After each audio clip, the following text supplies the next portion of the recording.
نحمده ونصلي ونسلم على رسوله الكريم اما بعد بسم اللہ الرحمن الرحیم۔ مشکات المصابیح باب الاعتصام بالکتاب والسنہ ہمارے سامنے ہے۔ اس میں ہم نے گزشتہ درس میں سنت کی اہمیت اور بدعت کی مذمت کے بارے میں چند احادیث مطالعہ کی تھی۔ آج بھی اسی سلسلے میں کچھ مزید احادیث ہمارے سامنے ہیں۔ حضرت انس رضی اللہ تعالی عنہ ایک واقعہ نقل فرماتے ہیں، اور یہ واقعہ دین کے مزاج کو سمجھنے کے لیے بہت اہم واقعہ ہے۔ فرماتے ہیں کہ 3 آدمی نبی اکرم صلی اللہ علیہ وآلہ وسلم کی ازواج امہات المؤمنین کے پاس آئے۔ حضرت صلی اللہ علیہ وآلہ وسلم غالباً گھر تشریف نہیں رکھتے ہوں گے، تو صحابہ آتے تھے ازواج مطہرات سے حضور صلی اللہ علیہ وسلم کے بارے میں یا دین کے بارے میں کوئی حکم معلوم کرنا ہوتا تھا تو وہ پس پردہ پوچھا کرتے تھے۔ کہ حضرت کی وفات کے بعد بھی یہ سلسلہ جاری رہا۔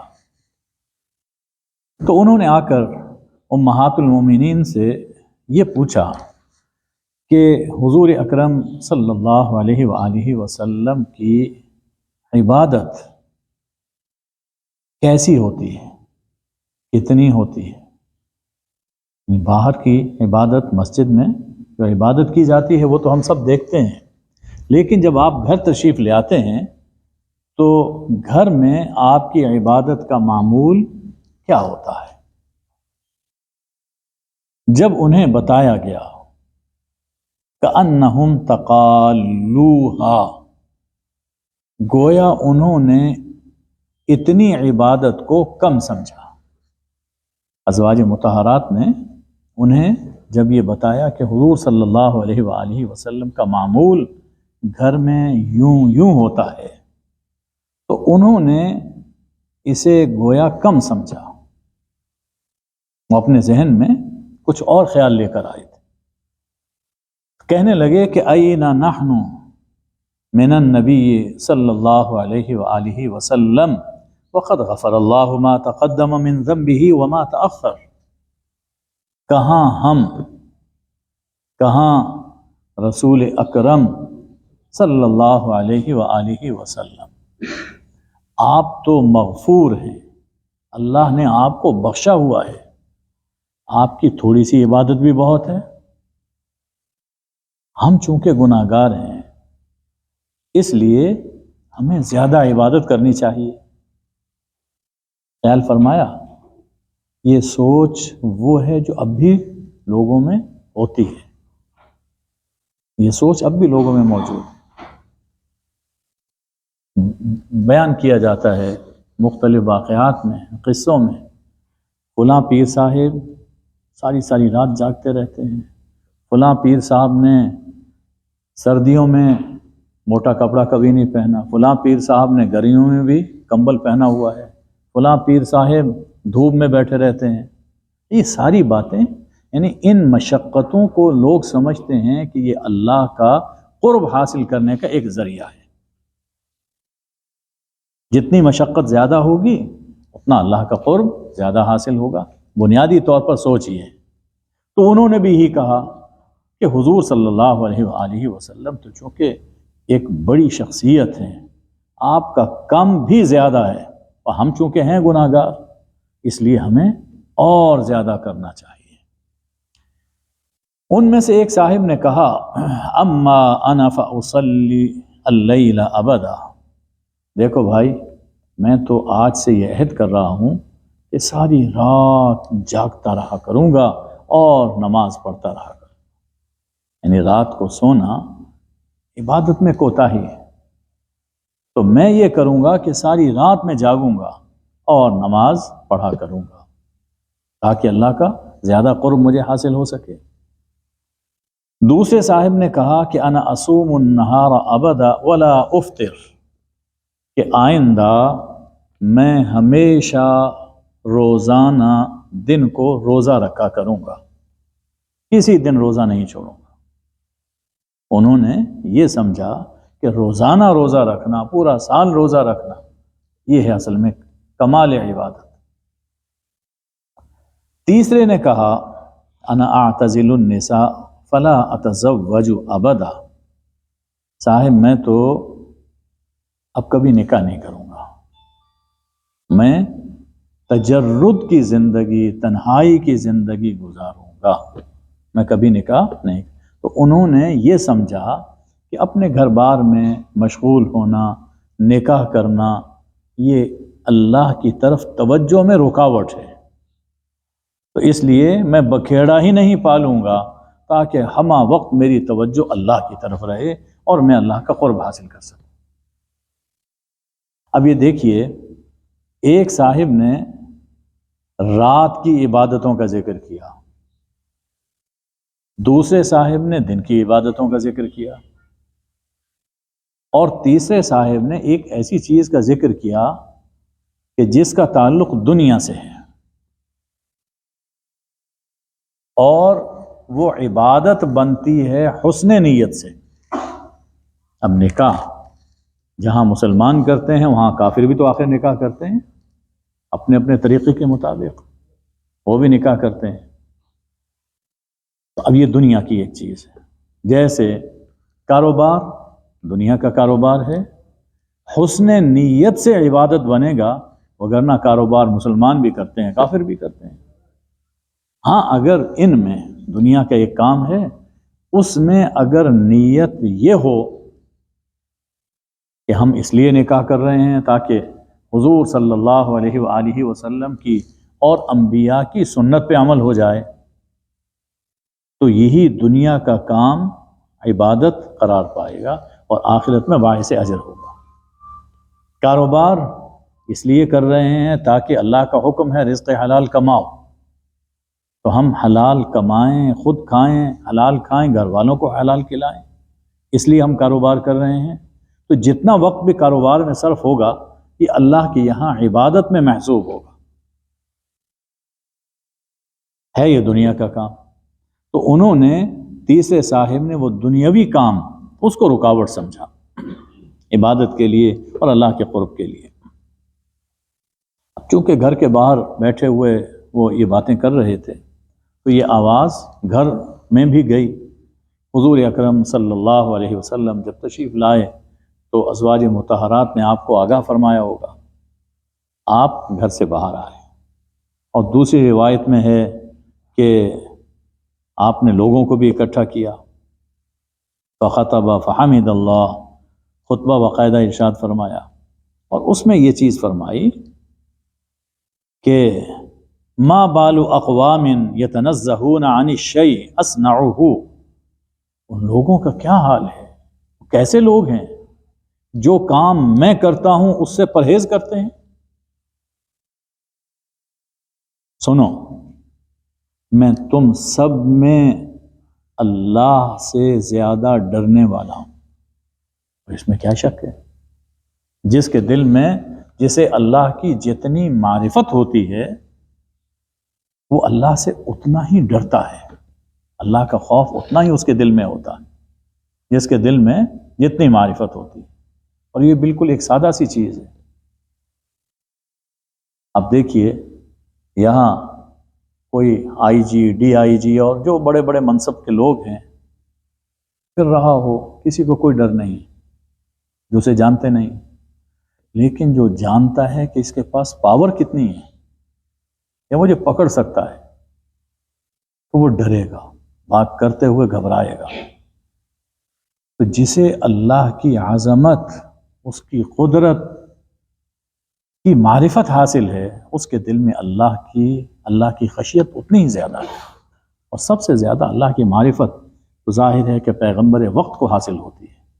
تو فرمایا کہ میں تم سب میں اللہ کی خشیت اپنے دل میں پاتا ہوں، وَأَتْقَاكُمْ لَهُ، اور تم سب سے زیادہ اللہ کا تقوی اپنے دل میں رکھتا ہوں، سب سے زیادہ متقی اور پرہیزگار میں ہوں۔ ظاہر ہے کہ نبی کسی بھی امت میں نبی سب سے زیادہ اللہ کے احکام پہ چلنے والا، تقویٰ اسی کا تو نام ہے کہ اللہ کے احکام کے مطابق اپنی زندگی گزاری جائے۔ تو اللہ کے احکام پر سب سے زیادہ چلنے والا تم سب میں ہوں۔ اللہ کا خوف بھی میرے دل میں تم سب سے زیادہ، اور اللہ کے احکام پر تم سب سے زیادہ چلنے والا بھی میں ہوں۔ لیکنی اصوم و افطر، لیکن میں روزہ رکھتا بھی ہوں اور روزہ چھوڑتا بھی ہوں۔ کسی دن روزہ رکھتا ہوں، کسی دن نہیں رکھتا۔ رمضان میں تو سبھی روزے رکھے جاتے ہیں، لیکن اس کے علاوہ نفلی روزوں میں کبھی رکھتا ہوں، کبھی چھوڑ دیتا ہوں۔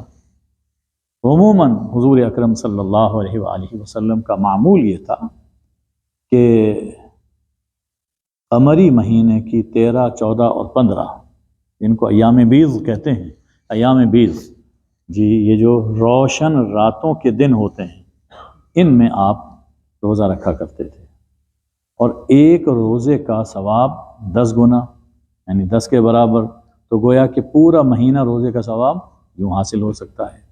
تو آپ کا معمول اکثر یہ تھا، لیکن اس کے علاوہ بھی جب دل چاہا روزہ رکھ لیا، اور جب دل چاہا روزہ نہ رکھا۔ یعنی حضرت عائشہ رضی اللہ تعالی عنہا سے روایت ہے، کبھی آپ مسلسل روزے رکھتے تھے، ہم یہ سمجھتے تھے، خیال ہوتا تھا کہ اب آپ روزہ نہیں چھوڑیں گے، اور کبھی آپ مسلسل روزہ چھوڑتے تھے، ہم خیال کرتے تھے کہ اس مہینے میں کوئی روزہ ہی نہیں رکھیں گے۔ کوئی لگا بندھا معمول وہ نہیں تھا۔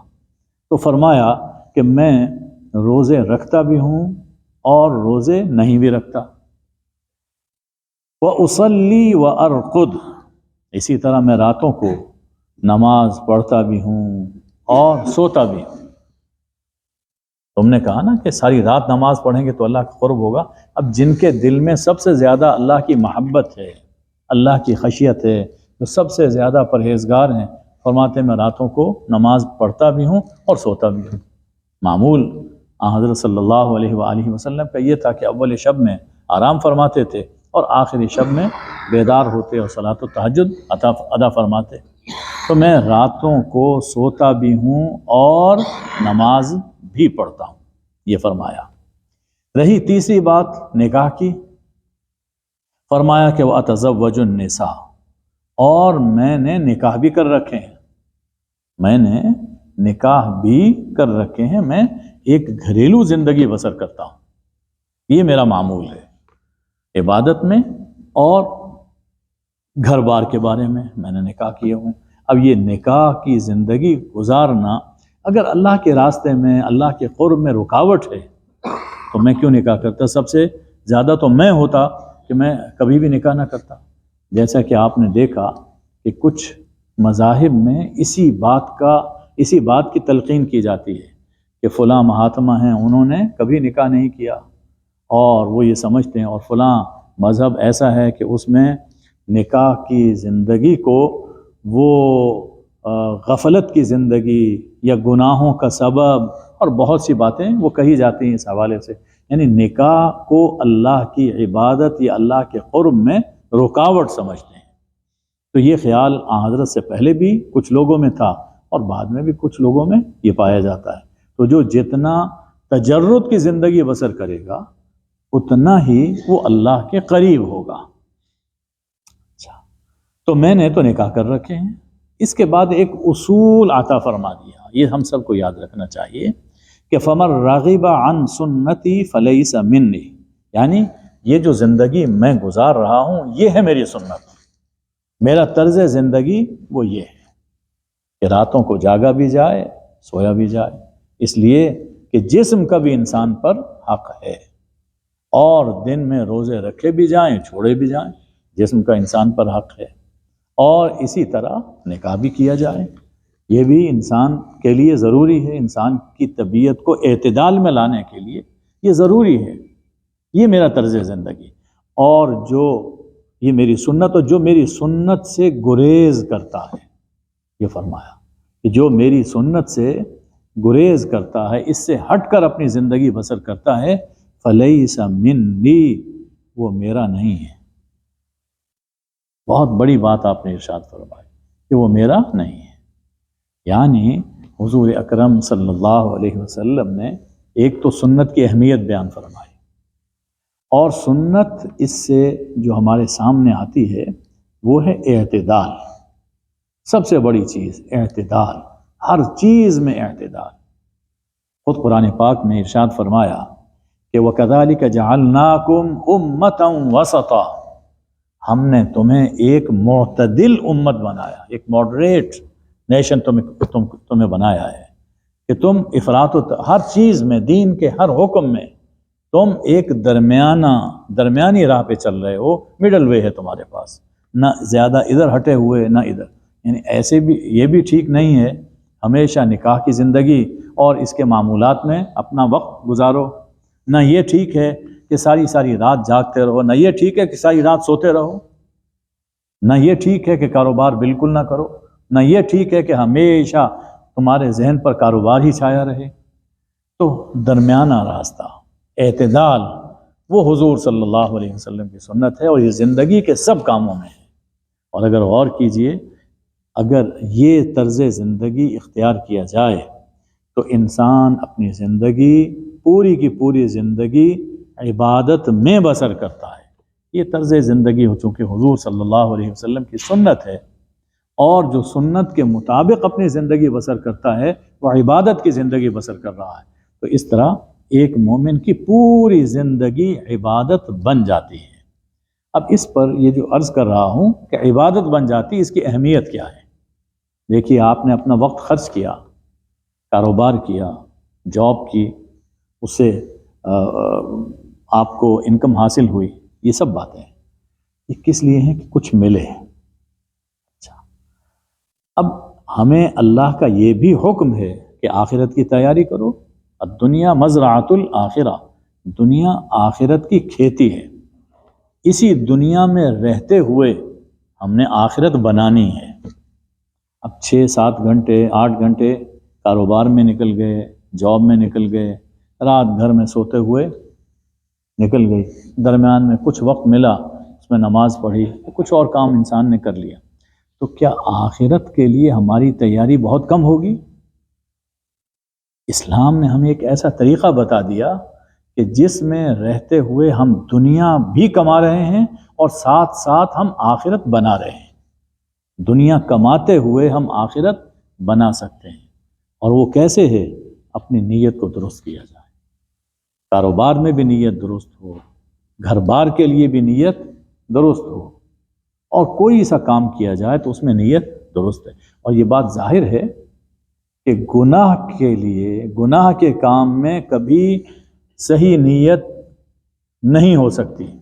اگر کوئی شخص کہے کہ میں چوری ڈاکہ اس لیے مار رہا ہوں، یہ کمیشن اس لیے لے رہا ہوں، کرپشن اس لیے کر رہا ہوں، میں غریبوں کی مدد کروں گا، نیت تو بڑی اچھی ہے، لیکن گناہ میں کتنی ہی اچھی نیت کر لی جائے، گناہ ہی رہتا ہے، اس کی حقیقت نہیں بدلتی۔ ہاں، دنیا کے جو کام مباح ہیں جی، جن کا کرنا جائز ہے، اس میں پہلو دنیا کا بھی ہوتا ہے، اس میں پہلو آخرت کا اور عبادت کا بھی ہوتا ہے، تو ان دنیا کے کاموں کو، مثلا نکاح ہے، کاروبار ہے، تعلیم و تدریس ہے، اور یہ ساری چیزیں، ان میں اگر ہم اپنی نیت اچھی کر لیتے ہیں تو دن بھی سارا عبادت میں، رات بھلے اپنے گھر میں انسان سوتا رہے، اپنے بچوں کے ساتھ، گھر والوں کے ساتھ مصروف رہے، تو تب بھی وہ وقت ضائع نہیں ہو رہا، آخرت بن رہی ہے، آخرت میں اس کے درجات بن رہے ہیں۔ اب آپ ذرا سوچئے کہ آپ کہیں رقم انویسٹ کر دیتے ہیں، آپ مزے سے بیٹھے ہوئے ہیں اور رقم آپ کی ملٹیپل ہوتی جا رہی ہے، تو بڑے کامیاب بزنس مین ہیں، بڑے کامیاب۔ تو بالکل آخرت کے معاملے میں یہی ہے کہ آپ دنیا کما رہے ہیں اور ساتھ آخرت بنا رہے ہیں، ساتھ ہی ساتھ آخرت بنا رہے ہیں۔ تو اس سے بڑا بزنس مین اور کون ہو سکتا ہے جو دنیا کے ساتھ آخرت بھی کما رہا ہو؟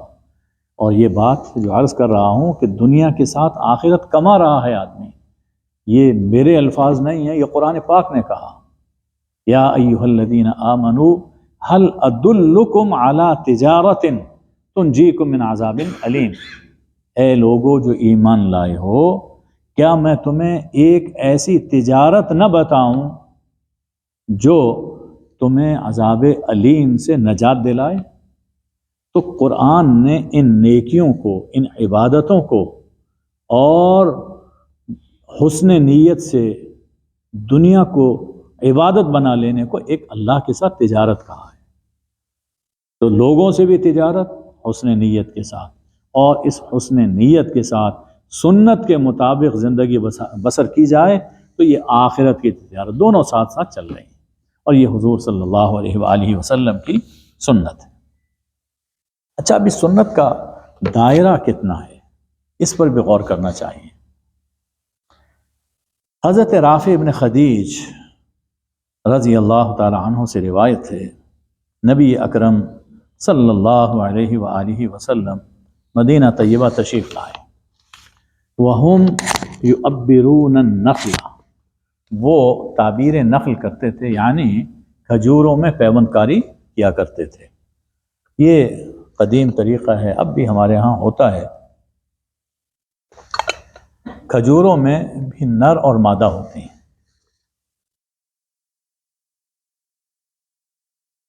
اور اس میں وہ نر کھجوروں کا کچھ اس کے بیج یا بور وہ لے کر تو وہ مادہ کھجور میں ڈالتے ہیں، جس کی وجہ سے پھل اچھا آتا ہے۔ ایک تجرباتی چیز ہے، جو لوگ کھجوروں کی فصل لگاتے ہیں وہ اب بھی یہ کام کرتے ہیں۔ تو مدینہ طیبہ میں آپ جانتے ہیں کہ کھجوریں بہت ہوتی ہیں، ابھی بھی کو 300 سے زائد اقسام کی کھجوریں مدینہ طیبہ میں ہوتی ہیں، عجیب عجیب نام بھی ہیں، ان کی عجیب عجیب تاثیرات بھی ہیں۔ تو بہرحال وہ تعبیر نخل کیا کرتے تھے، کھجوروں کی پیوند کاری کیا کرتے تھے۔ ابھی ایک بات یاد آ گئی، وہ بھی عرض کر دیتا ہوں کہ یہ کھجور، یہ ہماری پھوپھی ہے، پھپھو ہے یہ کھجور۔ مفسرین نے لکھا، جہاں حضرت آدم علیہ السلام کی تخلیق کا قرآن مجید میں ذکر ہے، اس میں مفسرین نے لکھا کہ یہ ہماری پھوپھی جان ہے کھجور جی۔ وہ اس طرح کہ حضرت آدم علیہ السلام کا ڈھانچہ جس مٹی سے تیار کیا گیا، اس سے جو مٹی بچ گئی تھی کھجور بنائی گئی۔ تو ہمارے ابا کی یہ بہن ہے، اس لیے بنی آدم کی یہ پھوپھو ہے۔ یہ مفسرین نے ایک بات لکھی ہے۔ خیر، تو اس میں بہت سی چیزیں ہیں جو انسانی خصوصیات کی وہ پائی جاتی ہیں۔ اب اس پر بھی انہوں نے بہت طویل کلام کیا ہے۔ بہرکیف تو یہ تعبیر نخل، ان پیوند کاری، یہ اس میں کیا کرتے تھے۔ حضور صلی اللہ علیہ وسلم مکہ کے رہنے والے، مہاجرین مکہ کے رہنے والے تھے، اور آپ جانتے ہیں کہ مکہ میں تو وادن غیر ذی زرع، وہاں پر کوئی کھیتی باڑی نہیں تھی۔ حضور صلی اللہ علیہ وآلہ وسلم اور مہاجرین، ان کا پیشہ تجارت تھا، خود حضرت اور آپ کے خاندان، ان کا پیشہ تجارت تھا، تو کھیتی باڑی سے یہ واقف نہیں تھے۔ تو جب یہ دیکھا کہ یہ اس طرح پر نر اور مادہ کو وہ مکس کرتے ہیں، پیوند کاری کرتے ہیں، تو آپ نے فرمایا ما تصنعون، یہ تم کیا کرتے ہو؟ انہوں نے کہا کہ کننا نصنعہ، یہ ایک طریقہ ہے ہمارے اندر چلا آ رہا ہے۔ اب ظاہر ہے کہ یہ کوئی ایسا وہ تو نہیں ہے کہ جیسے مرد اور عورت کا کوئی وہ ملاپ ہوتا ہے، کوئی اس طرح کا ملاپ ہو۔ لعلکم لو لم تفعلوا کان خیرا، اگر تم ہو سکتا ہے نہ کرو تب بھی بہتر ہو۔ یہ آپ نے اس کو یہ سمجھا کہ یہ کوئی ضروری نہیں ہے، ضروری نہیں ہے، اللہ مسبب الاسباب ہے، وہ ہوگا سارا۔ تو آپ نے فرمایا کہ اگر نہ کرو تب بھی کوئی حرج نہیں، یہ فرمایا۔ فترکوہ، انہوں نے اس سال نہیں کیا۔ ہوا یہ کہ فنقصت، پھل کم آیا، پھل کم آیا۔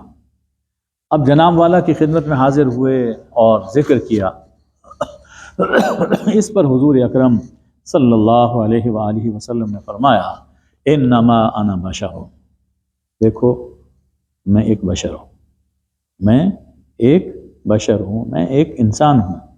اذا امرتکم بشیء من امر دینکم فخذوا بہ، جب میں تمہیں دین کے معاملے میں کوئی بات کہوں اسے مضبوطی سے پکڑ لو، اس پہ عمل کرو، دین کے بارے میں۔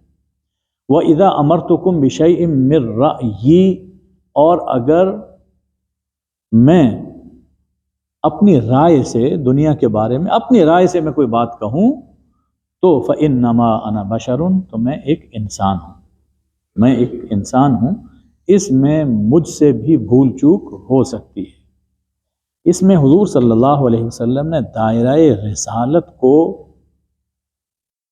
واضح فرما دیا، اور اس آیہ کریمہ کی تفسیر بھی فرما دی جو سورہ النجم میں آئی ہے کہ وَمَا يَنطِقُ عَنِ الْهَوَىٰ إِنْ هُوَ إِلَّا وَحْيٌ يُوحَىٰ، کہ حضور صلی اللہ علیہ وسلم اپنی خواہش نفس سے کلام نہیں فرماتے، اپنی مرضی سے نہیں بولتے، بلکہ وہ تو نری وحی ہوتی ہے، جو آپ بولتے ہیں وہ وحی ہوتی ہے۔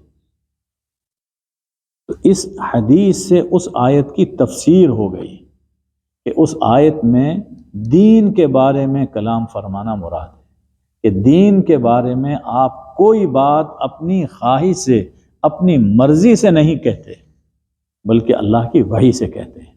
رہا یہ دنیا کی باتیں، دنیا میں تجربہ چلتا ہے، دنیا میں تجربہ ہوتا ہے، تو اس میں حضور صلی اللہ علیہ وسلم نے ایک بات فرمائی اور اس کے بعد اجازت دے دی کہ تجربے سے چونکہ یہ چیز سامنے آئی ہے تو جو تم کرتے پہلے کر رہے تھے وہ اب بھی کرتے رہو۔ تو دوسری روایت میں ہے کہ اگلے سال انہوں نے پھر پرانے طریقے پر عمل کیا تو ان کا پھل اچھا ہو گیا۔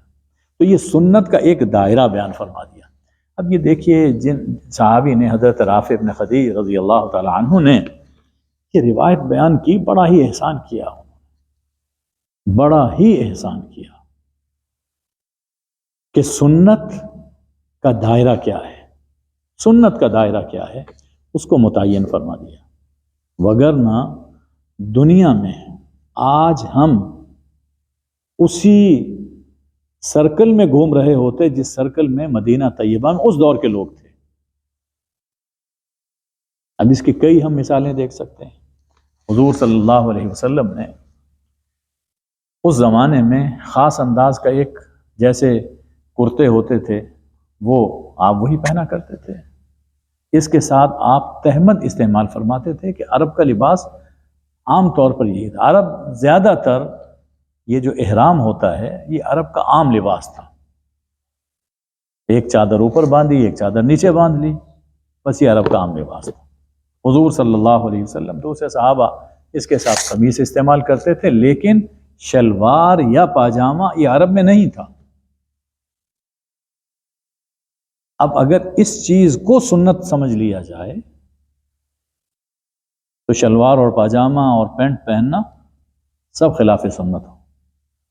چنانچہ کئی لوگ اب بھی اسی غلط فہمی میں ہوتے ہیں، چونکہ حضور صلی اللہ علیہ وسلم کا گریبان وہ اس طرف تھا یا اس طرف تھا، یہ اتنی گھنڈیاں لگی ہوئی تھیں تو بٹن نہیں استعمال کرنے چاہیے، تو یہ سنت کو سمجھنے میں کم فہمی ہے۔ سنت کو صحیح طور پہ سمجھا نہیں جا۔ سنت یہ ہے کہ لباس پہنا جائے، جیسا کہ اللہ نے حضرت آدم علیہ السلام کو حکم دیا، قد انزلنا یا بنی آدم قد انزلنا علیکم لباسا یواری سوآتکم وریشا، اے بنی آدم ہم نے تم پر لباس اتارا جو تمہیں تمہارا ستر بھی چھپاتا ہے اور تمہارے لیے باعث زینت بھی ہے۔ تو اصل سنت وہ لباس پہننا ہے، ننگا رہنا یہ حرام ہے، یا جتنا حکم دیا گیا کہ اتنا حصہ چھپانا لازم ہے اس سے کم چھپانا اور اسے ننگا رکھنا یہ سنت کے خلاف ہے۔ باقی لباس کیسے پہنا جائے، ہر علاقے کا اپنا اپنا ایک عرف ہے۔ کچھ لوگوں کو شلوار قمیض سوٹ کرتی ہے وہ پہنے، کچھ لوگوں کو پینٹ کوٹ سوٹ کرتا ہے وہ پہنے۔ اب یہ پینٹ کے معاملے میں ہمارے ہاں ایک بڑا جھگڑا ہوتا ہے کہ پینٹ کو یہ سمجھا جاتا ہے کہ یہ غیر شرعی لباس ہے، ایسا نہیں ہے، وہ بھی شریعت کے دائرے میں آ رہا ہے۔ اب دیکھیے ہم لوگ چونکہ ہمارا ملک گرم ملک ہے اس لیے یہاں عام طور پر لوگ نہیں پہنتے، لیکن جو ٹھنڈے علاقے ہیں وہاں آپ شلوار پہن کر پھریں گے تو چلنا پھرنا مشکل ہو جائے گا، وہ وہاں کا لباس ہے تو پہنے، وہ دین کے خلاف نہیں ہے۔ اسی طرح یہ کوٹ، اب حضرت کے زمانے میں یہ انداز نہیں تھا، وہ گرم شال المدثر المزمل کا خطاب آپ سے فرمایا تو کمبل اوڑھتے تھے. اب اگر کوئی اچھے طریقے سے وہ بن گئے ہیں تو اس کا استعمال خلاف سنت نہیں ہوگا. اسی طرح آج کل ایک بڑا علاج کیا جاتا ہے اور اصرار یہ کیا جاتا ہے کہ یہ سنت ہے. حجامہ، وہ کپس لگاتے ہیں اور خون نکالتے ہیں. اس سے کچھ لوگوں کو افاقہ ہو جاتا ہے لیکن کچھ لوگوں کو ضرر بھی ہوتا ہے. اب اس میں جو سنت ہے وہ علاج ہے. سنت علاج کرنا ہے. آدمی بیمار ہوا، شفا دینے والا اللہ ہے، لیکن علاج سنت ہے.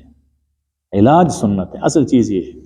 اس زمانے میں یہ حجامہ اور کفس لگانا اور فاسد خون نکال یہ طریقہ علاج تھا. ہمارے زمانے میں کچھ اور طریقے ہو گئے. اس میں ایلوپیتھی بھی ہے، ہومیوپیتھی بھی ہے، اور وہ یونانی طریقہ بھی ہے، آکوپنکچر بھی ہے. تو جسے جو طریقہ سوٹ کرتا ہے وہ اس کو اختیار کر سکتا ہے. تو علاج سنت ہے، کوئی خاص چیز وہ سنت نہیں ہے.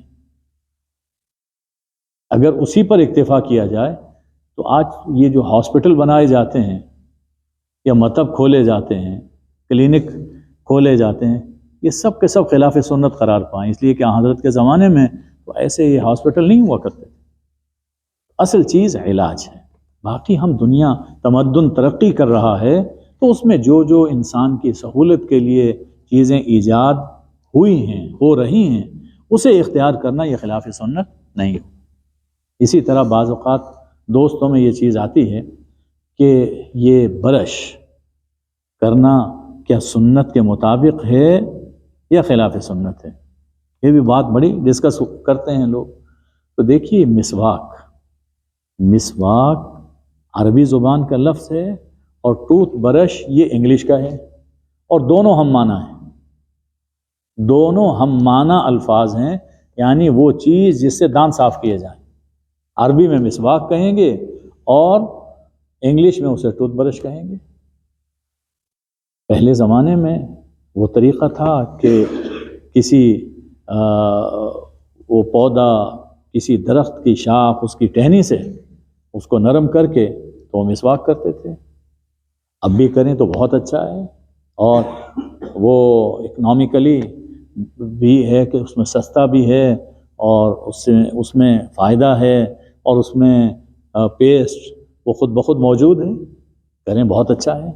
لیکن اگر کوئی ٹوتھ برش استعمال کرتا ہے، اس کے ساتھ پیسٹ استعمال کرتا ہے، ہم یہ نہیں کہیں گے کہ وہ سنت پر عمل نہیں کر رہا، کیونکہ سنت دانتوں کا صاف کرنا ہے، منہ کا صاف ستھرا رکھنا ہے. اب وہ آپ کسی طریقے سے بھی کر سکتے ہیں.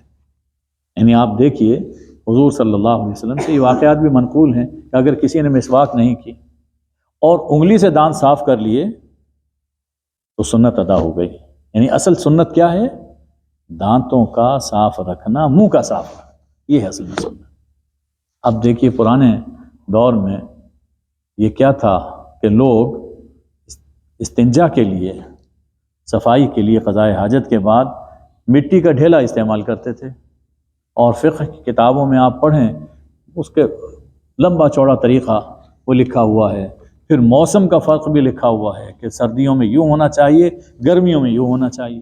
یہ سب باتیں لکھی ہیں. لیکن اب اس کی جگہ ٹیشو پیپر ایجاد ہو گئے، اور بہت اچھی ایجاد ہے، جس میں صفائی ستھرائی بھی زیادہ ہے اور اس میں کوئی رکاوٹیں، کوئی دقت بھی پیش نہیں آتی ہے. تو اصل چیز صفائی ہے. اب وہ ٹیشو پیپر سے بھی وہی سنت ادا ہو جائے گی جو ڈھیلے سے ادا ہوتی ہے. تو اصل چیز اس پر فوکس ہونا چاہیے. تو سنت کا دائرہ. اسی طرح بہت سی چیزیں ہیں جو تمدن کی ترقی سے ان کی شکلیں بدل گئیں. حضور صلی اللہ علیہ وسلم کے دور میں شکل کچھ اور تھی، اس دور میں شکل کچھ اور ہے. لیکن اگر مقصد حاصل ہو رہا ہے تو سنت ادا ہو رہی ہے. تو اس حدیث نے ہمارے لیے سنت کا دائرہ وہ متعین کر دیا. وما علینا الا البلاغ. اللہم صلی علی سیدنا و مولانا محمد النبی الامی و آلہ وبارک وسلم. اے اللہ ہمیں سنت کے مطابق اپنی زندگی بسر کرنے کی توفیق عطا فرما. اے اللہ ہماری سوچوں میں ہمارے عملوں میں اعتدال پیدا فرما. اے اللہ ہمیں اعتدال کی زندگی نصیب فرما. یا اللہ ہر کام میں افراط و تفریط سے بچا. اے اللہ حضور اکرم صلی اللہ علیہ وآلہ وسلم کی محبت ہمارے دلوں میں پیدا فرما. یا اللہ سب بیماروں کو سب بیماریوں سے شفائے کامل عاجل عطا فرما. یا اللہ پاکستان کی حفاظت فرما. فتنہ و فساد کی آگ کو اپنی رحمت سے ٹھنڈا فرما. اے اللہ جو لوگ پاکستان کے بدخواہ ہیں انہیں تباہ و برباد فرما. یا اللہ پاکستان کے بدخواہوں کو تباہ و برباد فرما. وصلی اللہ وبارک وسلم علی حبیبہ سیدنا محمد و آلہ الطیبین الطاہرین. آمین یا ارحم الراحمین.